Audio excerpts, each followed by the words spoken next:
అగ్ని ప్రమాదం జరిగినప్పుడు 5 రకాల జాగ్రత్తలు. ఫారెస్ట్ అగ్ని ప్రమాదాలు జరిగినప్పుడు 5 రకాల ప్రమాదాలు జరుగుతూ ఉంటాయి. దాంట్లో మనకి మన వాతావరణానికి ఎక్కువగా సర్ఫేస్ ఫైర్స్ ఎక్కువ జరుగుతూ ఉంటాయి. ఆ సర్ఫేస్ ఫైర్ ను మన దగ్గర ఉన్నటువంటి మనం అంత దూరం పోయి వాటర్ టెండర్తో చేయలేం కాబట్టి మనకు అందుబాటులో ఉన్నటువంటి వస్తువులతోటి ఆ అగ్నిని చెట్ల కొమ్మల గుబురుగా ఉన్నటువంటి చెట్ల కొమ్మలు తీసుకుని దానిని బీట్ చేయడం ద్వారా ఆటోమేటిక్ గా ఫైర్ ని బీట్ చేసుకుంటూ పోతే కనుక సర్ఫేస్ ఫైర్స్ ని మనం కంట్రోల్ చేసుకోవచ్చు. అలాగే ఫైర్ గ్యాప్స్ క్రియేట్ చేయడం ద్వారా కూడా మనం ఫైర్ ని ఆపవచ్చు.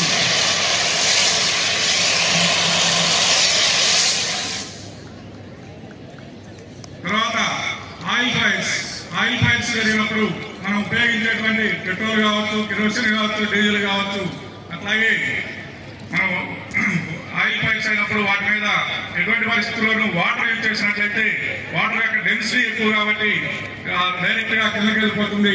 ఈ ఆయిల్ అనేది పైకి వెళ్ళడం వల్ల మనకి ఇంకా అగ్ని ప్రమాదం జరిగే అవకాశం ఎక్కువయ్యే అవకాశం ఉంటుంది. కాబట్టి ఎప్పుడూ కూడా మనం దానికి సరిపడినటువంటి మూత ఏదైనా ఉంటే కనుక దాన్ని ఒక సైడ్ నుంచి నెట్టేస్తే దానికి ఆక్సిజన్ అందక ఆటోమేటిక్ గా ఫైర్ ఆరిపోవడం జరుగుతుంది. ఇప్పుడు మన ఎక్స్టెంగ్విషర్ తోటి ఫైర్ అనేది ప్రదర్శించి చూపించడం జరుగుతుంది. ఎక్స్టెంగ్విషర్ ని చాలా సింపుల్ గా ఇచ్చేయచ్చు. ఒక చిన్న పదం గుర్తుపెట్టుకుంటే సరిపోతుంది. పాస్ అనే పదం, పి అంటే దానికి ఉన్నటువంటి సేఫ్టీ పిన్ తీసేయాలి. ఏఎం అంటే ఏ అంటే ఆ ఫైర్ యొక్క బేస్ కి ఏం చేయాలి, ఎస్ అంటే స్వీప్ చేయాలి హ్యాండిల్ ని, అలాగే స్వీప్ సైడ్ టు సైడ్. అలా మనం ఈ ఒక్క పదాన్ని గుర్తుపెట్టుకుంటే మన ఫైర్ ఎక్స్టెంగ్విషర్ ని యూజ్ చేసి చాలా అగ్ని ప్రమాదాలను ప్రాథమిక దశలో ఉన్నప్పుడే నివారించవచ్చు. నెక్స్ట్ మనకి ఎల్పిజి సిలిండర్. ఈ ఎల్పిజి అనేది మన ప్రతి ఒక్కరింట్లో కూడా ఎల్పిజి సిలిండర్ ని మనం వాడుతూ ఉంటాము. దానికి సంబంధించినటువంటి జాగ్రత్తలు మనం తీసుకున్నట్లయితే కనుక పెద్ద ప్రమాదాల నుండి రక్షింపబడతాము. ఈ ఎల్పిజి అంటే లిక్విఫైడ్ పెట్రోలియం గ్యాస్. లోపల ఉన్నటువంటిది లిక్విడ్ స్టేజ్ లో ఉంటుంది, బయటకు వస్తే మాత్రం అది గ్యాస్ రూపంలో గ్యాస్ గా రూపాంతరం చెందుతుంది. అట్లా గ్యాస్ ఫైర్ అయినప్పుడు మనం ఒక తడిసినటువంటి బ్లాంకెట్ తోటి దానికి ఆక్సిజన్ అందకుండా అలా చుట్టేసినట్లయితే కనుక విండ్ డైరెక్షన్ చూసుకుని ఆటోమేటిక్ గా ఫైర్ అనేది ఆగిపోతుంది.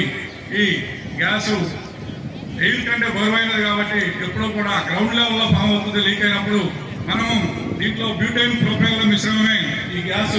అయితే దీనికి మనం విజువల్ ఉండదు, చూడలేము, అలాగే వాసన స్మెల్ చేయలేము. కానీ మనకి దీనికి ప్రమాదాలు జరుగుతున్నటువంటి నేపథ్యంలో దీనికి ఇథైల్ మెర్క్యాప్టైనటువంటి రసాయనాన్ని యాడ్ చేయడం వల్ల మనకి ఘాటైన స్మెల్ నోటీస్ చేస్తాము. ఎప్పుడైనా సరే మన ఇంట్లో అటువంటి స్మెల్ నోటీస్ చేసినప్పుడు ఇమీడియట్ గా మనం చేయకూడని పనులు ఏవైతే ఉన్నాయంటే వాటిని మనం ఎలక్ట్రానిక్ స్విచ్లు ఆన్ అండ్ ఆఫ్ ఎట్టి పరిస్థితుల్లోనూ చేయకూడదు. అలాగే దీపాలు వెలిగించి చూడకూడదు. అలా చూసినట్లయితే ఆల్రెడీ లీక్ అయినటువంటి గ్యాస్ ఏదైతే ఉందో ఆ గ్యాస్ ప్లస్ మనం ఇచ్చేటువంటి స్విచ్ వేసినప్పుడు వచ్చేటటువంటి స్పార్క్ తర్వాత ఎయిర్లో ఉన్నటువంటి ఆక్సిజన్ కలిగి ఫైర్ ఏర్పడే అవకాశం ఉంటుంది. అట్లాగే మనకి అందుకోసం అప్పుడు విండోస్ కానీ డోర్స్ కానీ పూర్తిగా ఓపెన్ చేసి ఏదైతే లీక్ అవుతున్నటువంటి గ్యాస్ ఉందో దాన్ని ఎయిర్ లోకి డైల్యూట్ చేయాలి. ఆ లీక్ అవుతున్నటువంటి సిలిండర్ ని బహిరంగ ప్రదేశంలోకి ఉంచి ఫైర్ సర్వీస్ కి కాల్ చేయాలి. అట్లాగే ఆ ఫైర్ సిలిండర్ ని మనము ఫైర్ సిలిండర్ నుంచి వచ్చేటువంటి గ్యాస్ కి తర్వాత దానికి ఒక 1 ఇంచ్ గ్యాప్ ఉంటుంది. మనం ఒక చిన్న ఫింగర్ పెట్టి కూడా ఆ ఫైర్ ని ఆపేయచ్చు.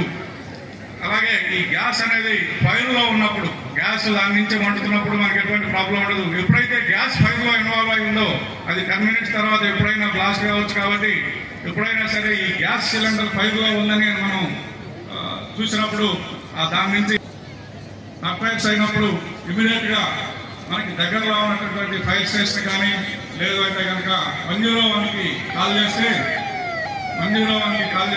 ఇమీడియట్ గా 1 నిమిషంలో టర్న్అవుట్ అయ్యి ఫైర్ స్టేషన్ కి బయటకు వచ్చి ఇమీడియట్ గా ఫైర్ ఇంజిన్ అనేది మనకి స్పాట్ లో చేరుకోవడం జరుగుతుంది.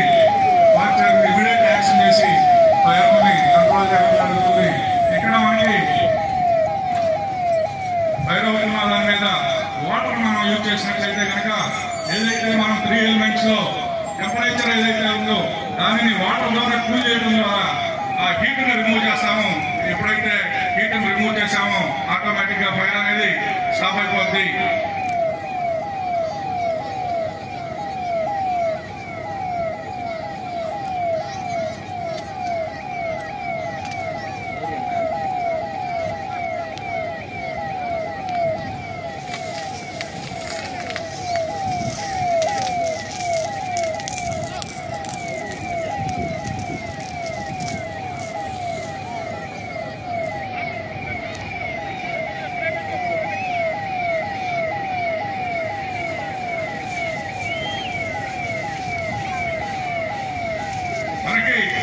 కంటే కూడా స్మోక్ చాలా డేంజరస్. మనం ఎప్పుడైతే స్మోక్ ఇన్హేల్ చేస్తామో అప్పుడు మనం స్పృహ కోల్పోయే అవకాశం ఉంటుంది. కాబట్టి అటువంటి పరిస్థితుల్లో చిక్కుకున్న వాళ్ళని కూడా మా ఫైర్ ఫైటర్స్ రెస్క్యూ చేసి వాళ్ళకి సిపిఆర్ ఇమీడియట్ గా వాళ్ళకి 4 to 6 minutes లో కనుక మనం సిపిఆర్ చేయగలిగినట్లయితే, సిపిఆర్ అంటే కార్డియో పల్మనరీ రిసాసియేషన్, కార్డియో అంటే గుండె, పల్మనరీ అంటే ఊపిరితిత్తులు, రిసాసియేషన్ అంటే ఆగిపోయినటువంటి గుండెను ఊపిరితిత్తుల్ని మళ్ళీ పనిచేసేటట్టు చేయడం. దాన్ని మనం 4 to 6 minutes లో కనుక చేయగలిగితే మన విక్టిమ్స్ ని మనం తిరిగి బ్యాక్ చేయగలుగుతాము. ఆ టైం దాటిపోతే కనుక బయాలజికల్ డెత్ సంభవిస్తే కనుక మళ్ళీ రీబ్యాక్ చేయలేము. అది చాలా 4 to 6 minutes అనేది చాలా విలువైన సమయానికి ఇట్లాంటి ప్రాసెస్ ని ఉపయోగిస్తాము.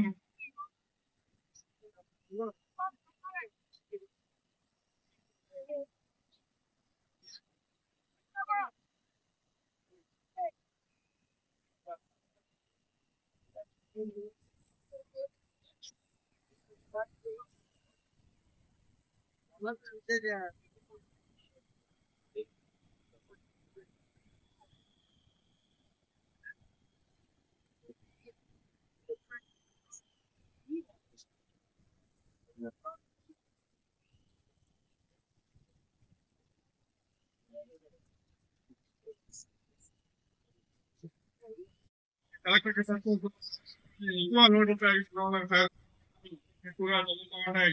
సరే, వైరు కూడా ఉపయోగించాలి. అలాగే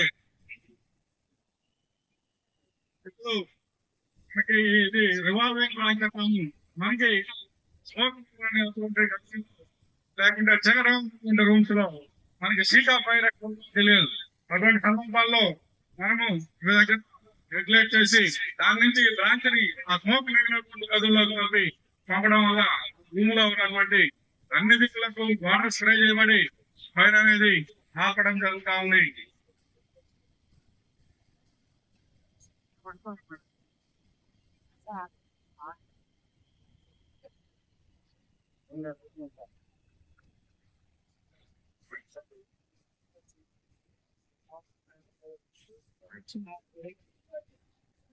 ఈ అవకాశం